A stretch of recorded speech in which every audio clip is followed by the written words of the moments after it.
cheese, Okay. cheese. Are you recording? It's recording. Cheese. Cheese.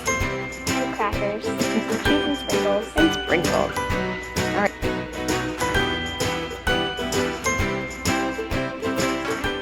Hello and welcome to Rosberry Crafts, my YouTube channel where I share all my crafty adventures. Today is July the 5th, 2024, and this is episode 103. As you can see, I have Taylor with me today. Hello. This is my daughter. She's 12. Yep. And she's also very crafty, Yes. but not just fiber-related crafts. She likes a lot of different crafts, but Yes. we're going to show you some fiber-related stuff today. Yeah. I'd like to say welcome to all my new viewers. I hope you enjoy our little channel here, and welcome back to all my returning viewers. Thank you so much. My name is Roz, and I live in Lake Country, British Columbia, Canada, with my husband and my two kids who are 14 and 12. Today for you, we have what am I wearing, which is actually what is she wearing, Yes. finished objects, works in progress, stash, events, next on my needle, and some books. Let's get started, shall we? What am I wearing?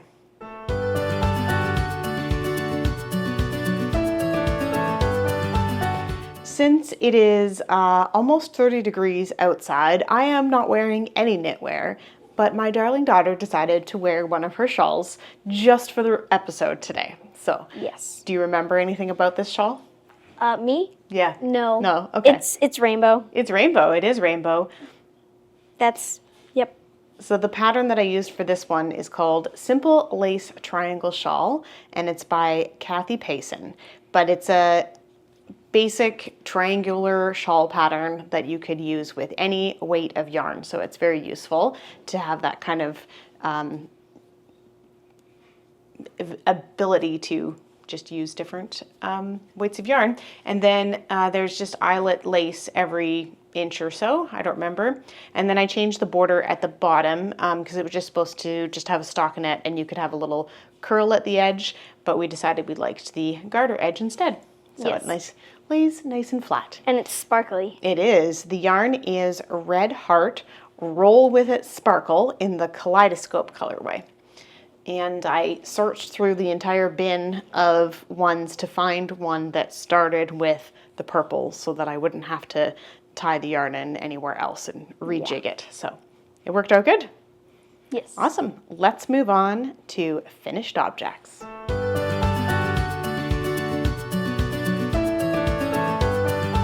I don't have any finished objects today, but Taylor does. Would you like to hold it up?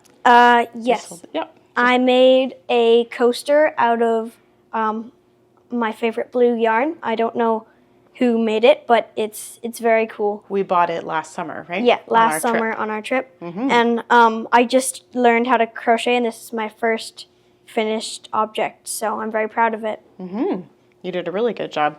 We did some practice first. Yes. That we pulled out once she got the hang of the single crochet, and she really wanted to learn how to do stuff in the round, and because you want to learn how to do some toys, right? Yes. Yeah, that's the plan. So, but that is fun. Do you remember what size hook or anything that you used? I think this is a bulky yarn. Just a second, I'm going to get it. Yep. I don't want to bump my microphone. So, yeah, just a fun blue yarn and then and a 6.5 millimeter hook. yep, it's nice and stretchy, and Yeah. I like it. Did you enjoy doing crochet? Yes, it's Yeah. really fun. Good. It's relaxing. Well, let's move on to works in progress.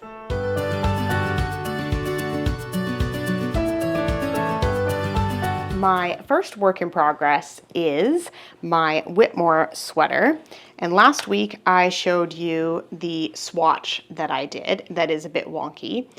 And because I used a bigger needle size than what I cast on for, so it kind of went, do you want to hold that? Yep. At a weird size. So then I cast on with the original needle that I thought would work, and guess what? It works. So I made a bit smaller of a swatch. I usually do, especially for sweaters, make a very large swatch, but I was pretty sure that this was going to work. and then I washed it and laid it flat to dry. So what I do is I take the numbers across 10 centimeters for the row and the row gauge and the height. And then I wash it, dry it, and then I do the same and take those measurements. Because what happens is when you're knitting with it, you got to make sure that what you're measuring, if the row gauge changed, like how many rows you would get per inch changed, then you might end up with sleeves that are too long or too short. So it's good to know both of those numbers. So yeah, I have confirmed which needles I am using, and I've cast on. Yay! Yay! It is very exciting. Does not look like much, and because of all the floof, it gets tangled so easily. But I've cast on, I'm in the middle of a row, and well, yeah, that's how it goes sometimes. Good luck to you. And I have done a provisional cast on for this sweater. I really like the look of the sewn tubular bind off for 1x1 ribbing, which this has at the neck and the cuffs and the hem of the sweater. So I'm cast on provisionally to start at the neck, and then once I've knit a certain amount of the body of the sweater, I'll go back and knit the ribbing on the neck treatment and then do the cast off instead of casting on and then knitting the ribbing, because then that edge would look different than the rest of the edges on the sweater. Makes so I'm kind of sense. start from the middle and go out.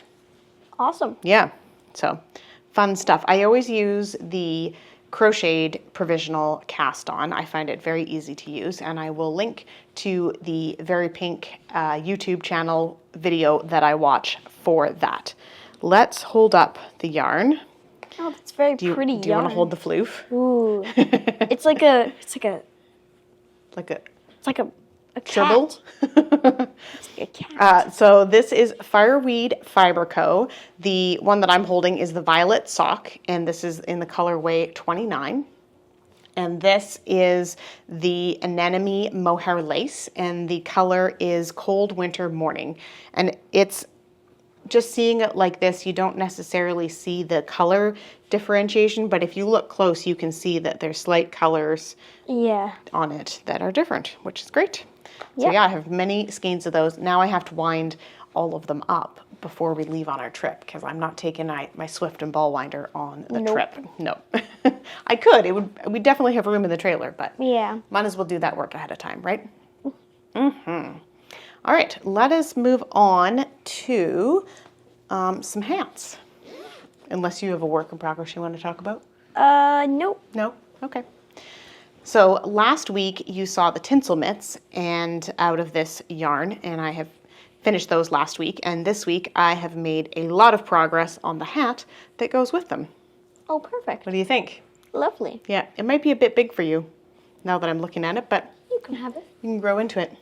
Yes. So this is, I use the pattern Musselburgh by Isolde Teague, and normally this is a double thick hat that you knit kind of a big long tube and tuck it back inside itself, but I knew I didn't have enough yarn, and I just didn't feel like any of the DK weight yarn that I had in stash would go with these fun colors. So I decided to just end it with some ribbing. I don't have much left now, so I'm just going to make a nice big long ribbing that you can fold up a couple times over your ears. Perfect. And this is Yarn Ink Merino DK in the Hummingbird colorway, which is why you get all these rich colors like a hummingbird. You know, they look, when they zoom past you, you think, oh, they're just a plain color.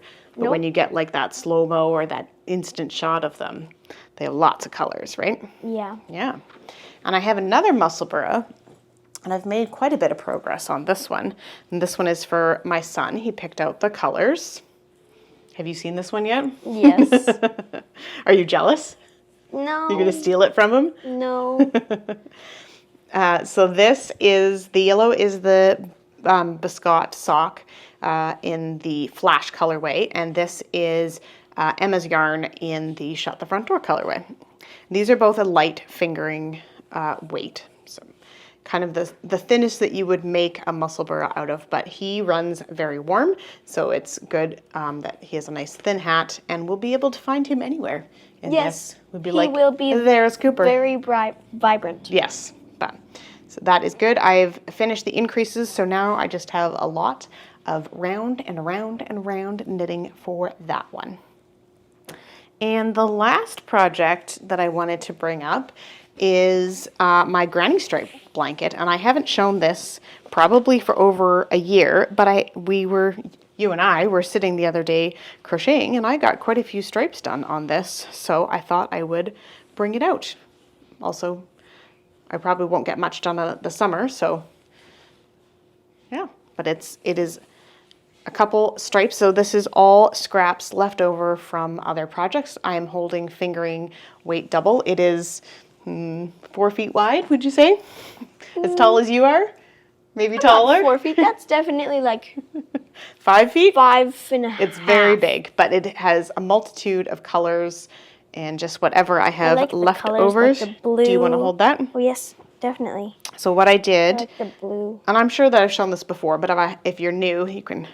So these are the two that I'm currently working from. I did magic knots on them, and this one is all darker colors, and this one is mostly lighter and more vibrant colors. And I'm just letting whatever happens. I'm just pulling from each ball and letting it just whatever colors come up. It's very mishmashy. And then I have this one to add in afterwards. Wonderful. So I have multiple scraps that you can use. Yeah, Probably too big though. We'll see. I have lots of chunky yarn. Well, maybe I'll make a chunky scrappy blanket too. So the pattern that I'm using for this is Granny Stripes, and this is from Lucy of Attic 24. She has a ton of blanket patterns on her website and very clear, simple instructions to make it in any weight, size. She's got all sorts of different shapes and styles of crochet blankets. And it's all scraps. So I couldn't tell you what half of those are, but they're pretty. Yes. Yeah. That is it for works in progress, and we'll move on to stash.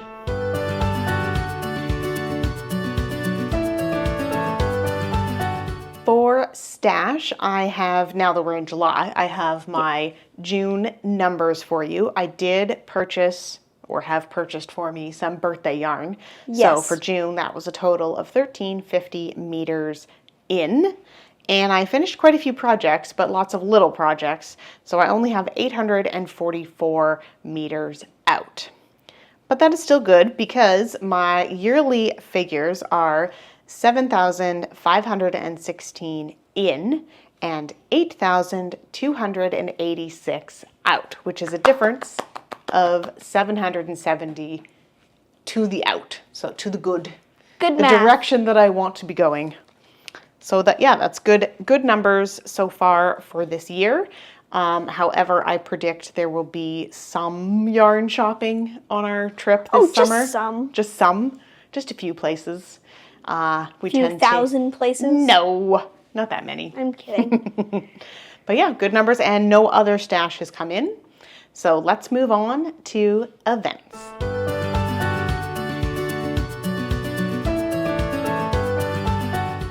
For events right now, I'm currently participating in Stash Dash. This is hosted by the Knit Girls, and it is a compete against yourself competition where you set a goal and you see from Labor Day weekend to the end of August how much you can knit. My goal this year is 3 kilometers, 3,000 meters.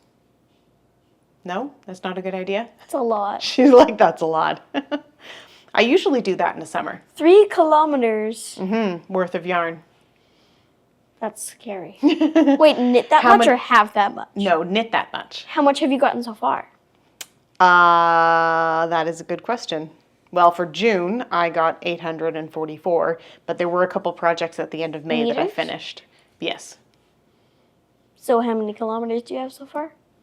So probably less than 1 kilometer. Really? Yeah, You're going to have to pick up the knitting pace. Well, but that's close to 1 kilometer, and I've got a few things that are just about finished. Yeah, good. The socks, which I did not work on this week, and the hat that I'm almost done. Yeah. Right? Good to know. Yeah. So it's 4 kilometers from here to your school. If you want to put that into perspective. That's a long way. Good. The other event I'm participating in is the Colors of Fall Knit Along, and this is hosted by the Yarniacs.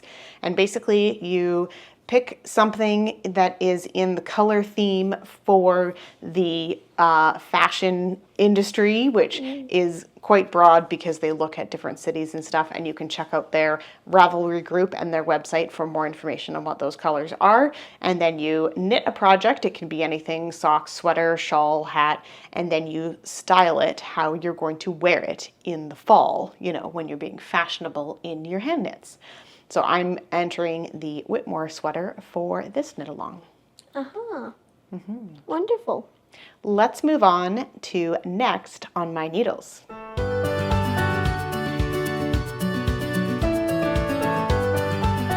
Okay, what's next on your needles, or hook, shall we say? Yes.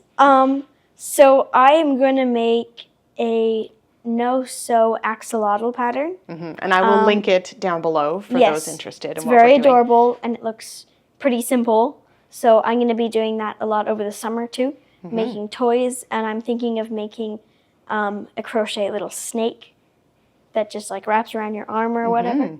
Yes. Yeah, we could put a pipe cleaner or something inside it so it's a little bit stiff. Yeah. Yeah, that'd be fun. Yeah, and do you have yarn and hooks and everything for that? We'll have to see. We'll have to see. Probably going to use the blue yarn down, the one that I showed you that I used the coaster, for the axolotl, and I might use a purple for the for the ears, little the thingies, frillies and the tail. Yeah. But we'll have to see. Cool. What about you? Next on my needles, well, I have quite a few projects on the go at the moment, but I am planning which projects I'm going to take with us on our trip. Oh, And I great. think this summer is going to be the summer of socks. I'm going to take a lot of sock projects because they're small and portable. I know how to do most of it without looking at a pattern, so then I don't need to worry about what I'm doing. I'm still going to take my Whitmore, and I'll probably still be working on, because we leave fairly soon, the Musselburgh, the highlighter Musselburgh. Yeah, but I don't think I'll take my, or maybe I will take my crochet blanket. Are you tired from your sleepover? Yes. So yeah, I'm just pulling out different yarns, winding them up, making sure I have the needles and all the notions and everything, and like spare yarn for sleeve stitch holders and all the different bits and pieces that I will need along the way for all of the projects. So kind of making sure I read through my patterns and that I have my patterns downloaded to either my computer or my phone in case we don't have internet where we're going and stuff like that. Always good to be prepared for a knitting emergency. Yeah, so that's kind of taken up a bit of my crafty brain space, is like, what am I going to take with me? And I need to make sure that I have enough projects, you know, because we won't be going to any yarn stores where I can get more sock yarn. Oh yes, definitely not. Let's move on to books.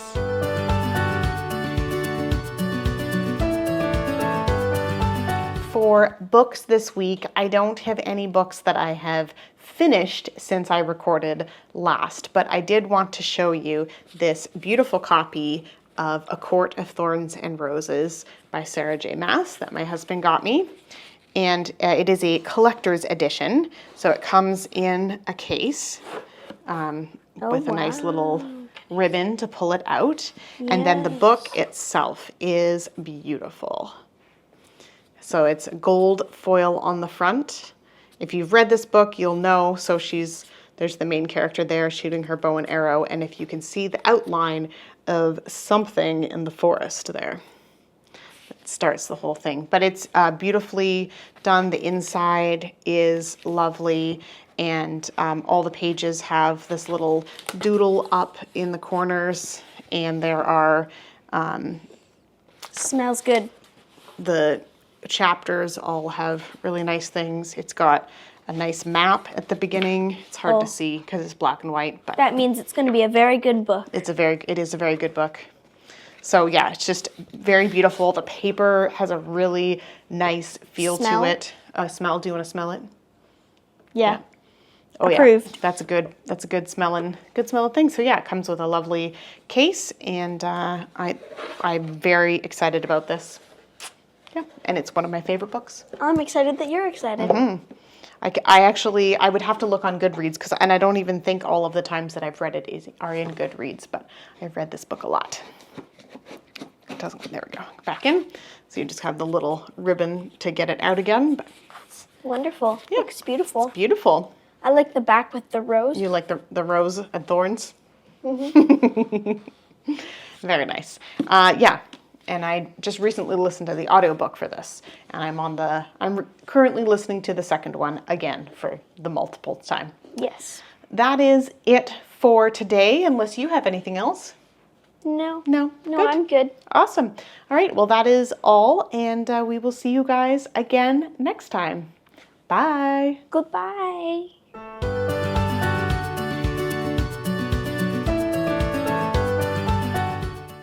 I love mustaches. You should make me a mustache out of your stash. Uh-huh.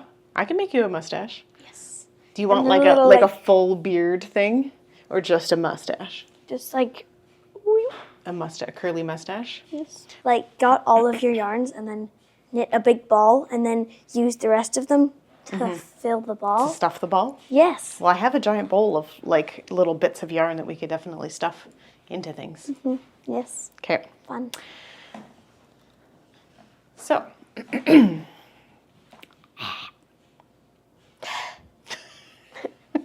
What? You did to me. Kind of.